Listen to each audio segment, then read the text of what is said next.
मान लीजिए कोई आमदा कोई मुंडू या आमदी कोई कुड़ी उस कॉलेज में पढ़ रही है, ये मैं वहाँ जो कोई 10-15 रुपया नहीं मैं खुआ रहा। नहीं क्या हो सकता है जो इस दूसरे एक्ट में हमारे साथ हमारे बच्चों के साथ इससे भी बुरा सलूक होगा।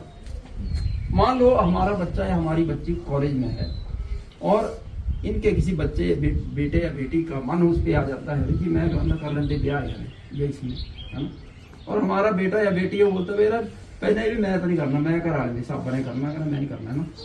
तो हमारे बेटे और बेटी को पता होगा कि बोल कौन रहा है। अगर मैं करूं तभी मैं मरूं, कहना नहीं करूं तो वहाँ पेशी होनी तो तुम कटी नहीं कॉलेज से बाहर होना। क्या करेंगे बच्चे, क्या करेंगे, समझ रहे हैं। ये मान लो हमारा बच्चा, आप देखो कॉलेजों में यूनिवर्सिटी में जहाँ इंटेलिजेंट लोग होते हैं कंपटीशन तो होता है ना। जब कंपटीशन होगा तो हमारे बच्चे मेरिट में गए हैं, वो किसी की दया से नहीं गए, किसी की मर्जी से नहीं गए वहाँ एडमिशन लेके, वो मेरिट पे गए हैं। और जब कंपटीशन होगा हमारा बच्चा मान लो आगे टॉप कर रहा है, क्लास में टॉप कर रहा है और आगे है, और जो पीछे जो लोग हैं वो दूसरे हैं और उनको लग रहा है कि तो टॉप करिए आना, इस तरह तो पीछे रही जाना, तब बदल नहीं सकते। फिर उनके पास क्या तैयार है उसको आगे हटाने का, पढ़ाई में तो हटा नहीं पाएंगे। क्या तैयार है ना, क्या यही तैयार है फिर आपको गाँव अगर गया इस कानून का बहुत ज्यादा दुरुपयोग हुआ। ये एक तरफा कानून है और इसमें जो जनरल कैटेगरी का है कोई बच्चा या कोई प्रोफेसर उस कमेटी में कंप्लेंट नहीं कर सकता है। इसका मतलब है कि अपराधी ही सहन जनरल कैटेगरी वाले तीनों मौका ही नहीं है कंप्लेंट कर सकते भाई तुम नहीं होया, अपराधी हिंसा है तिन्हें घोषित करता। बाकी कंप्लेंट दूसरे लोग जो भी कंप्लेंट करेंगे उसकी सुनवाई होगी। हमारा जो निवेदन है आपसे ये इस के खिलाफ, वैसे राजपूत सभा तो एक पूरा एजेंडा हमारा ये तो परमानेंट एजेंडा है, ये जनरल कैटेगरी को तो इकट्ठा हमने करना ही है। हमारी तरफ से कोई पार्टी जाए भाड़ में, कोई पार्टी जाए जहां मत, राजपूत जिंदा है, ब्राह्मण जिंदा है, खत्री जिंदा है, दूसरा समाज जिंदा है, तभी तो हिंदू समाज जिंदा है, तभी है ना, तभी हमारे लिए किसी पार्टी में पार्थ है।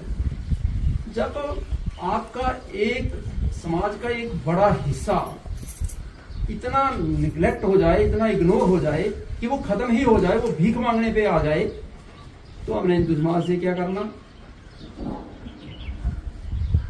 तो फिर हमारे हिंदू समाज कहाँ रह गया, कटोगे बटोगे, जब वोटों का टाइम आ गया तो बटोगे तो कटोगे, वोटां के टाइम में बटोंदे। अब जो ये छील उतरने लग गई लोगों की।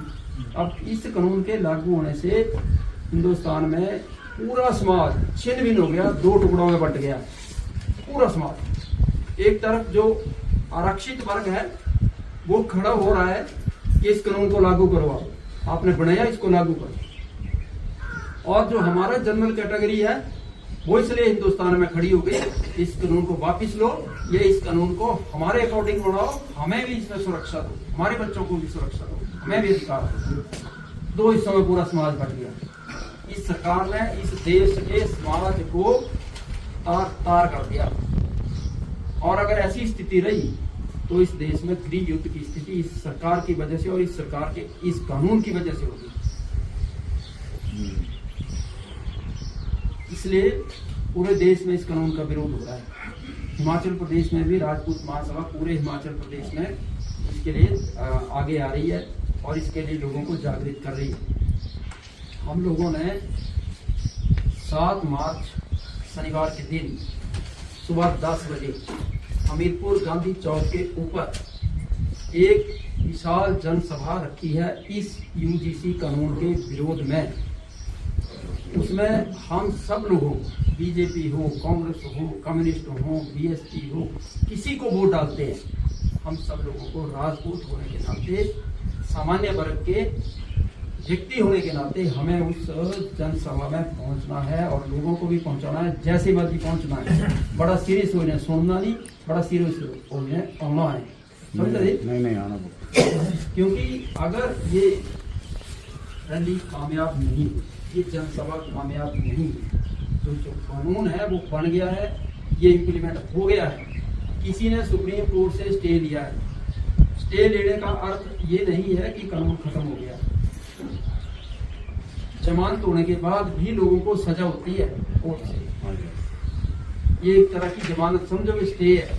और अगर कोर्ट भी अगर सरकार को ये कहे कि इस कानून को बंद रद्द करो, तब भी संसद से ही ये कानून पास होगा, तभी संसद से ही ये कानून रद्द होगा। जो बनाने वाली कमेटी थी उसमें हमारे जो एमपी हैं वो कांगू से हैं, क्या नाम, सिकंदर कुमार राज्यसभा के बनाने वाली कमेटी में वो हमीरपुर के वो मेंबर थे जिन्होंने ये कानून बनवाया। ठीक है जी। और अब भारत की सरकार ने ज्वाइंट पार्लियामेंट्री कमेटी बनाई है इस कानून पर विचार करने के लिए। उसमें हमारे सांसद अनुराग ठाकुर को इसमें मेंबर बनाया है। ठीक है जी। अब हमारा जो धर्म है वो ये है, हम अनुराग ठाकुर से जिन जिन लोगों के भी संपर्क हैं, हम भी अनुरोध कर रहे हैं, बार बार आप लोग भी अनुरोध करें कि भाई आप इस कमेटी के मेंबर हो, आप एक अहम हिस्सा हो, आप राजपूत हो, आप हमारे प्रतिनिधि हो, हमने आपके ऊपर बहुत भरोसा किया है, हमने बहुत योगदान आपके लिए दिया है, इस कानून को रद्द करवा करके आओ। समझ रहे? नो चमचागिरी हटाओ। समझ रहे? आप और मैं जहाँ हैं वही रहेंगे। कोई पॉलिटिशियन हमें न ऊपर ले जा सकता है, न नीचे धकेल सकता है।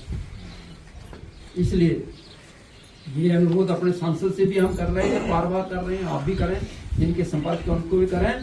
और साथ में कुछ एक लोग पार्टियों के, कुछ एक जो पदाधिकारी हैं, वो हमारे लोगों को जगह जगह फोन कर रहे हैं, यार मत जाओ मत जाओ, और वो राजपूत ही है बदकिस्मती से,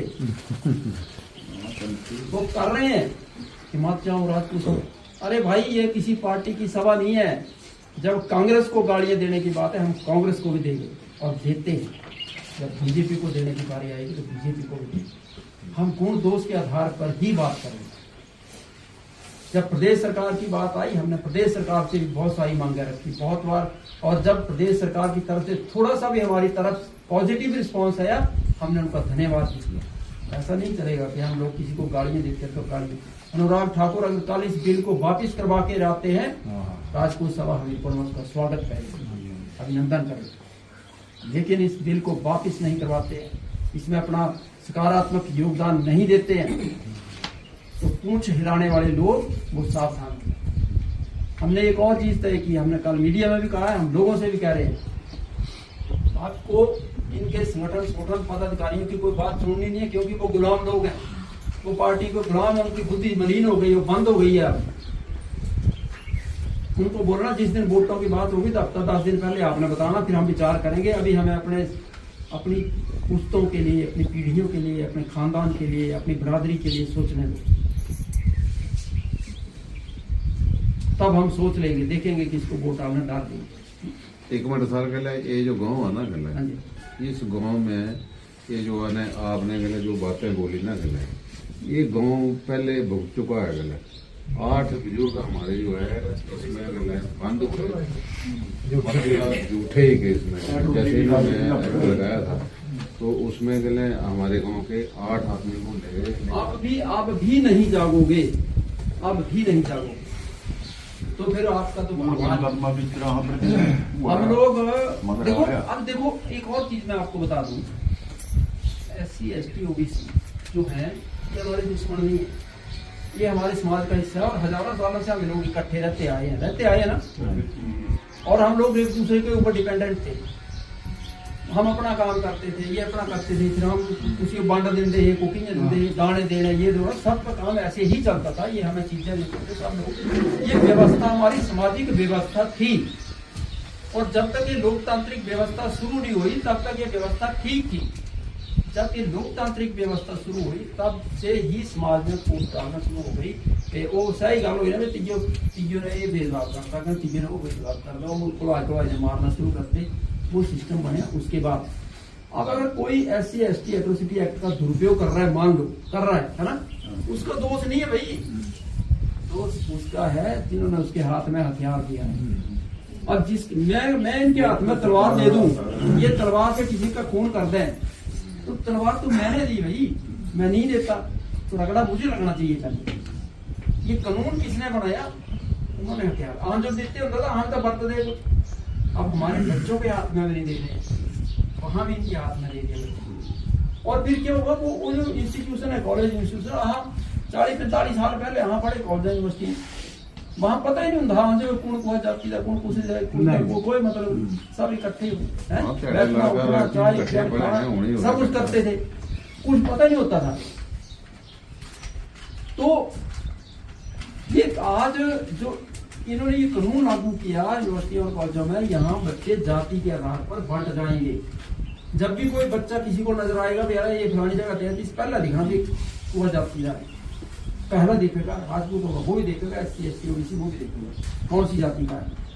ये कॉलेज यूनिवर्सिटी है, ये यहाँ भी छात्र बंट जाएंगे, नहीं तो स्टूडेंट होते हैं उनका कोई मतलब नहीं होता, कोई जाति को जाति, पर यहाँ भी बंट जाएंगे।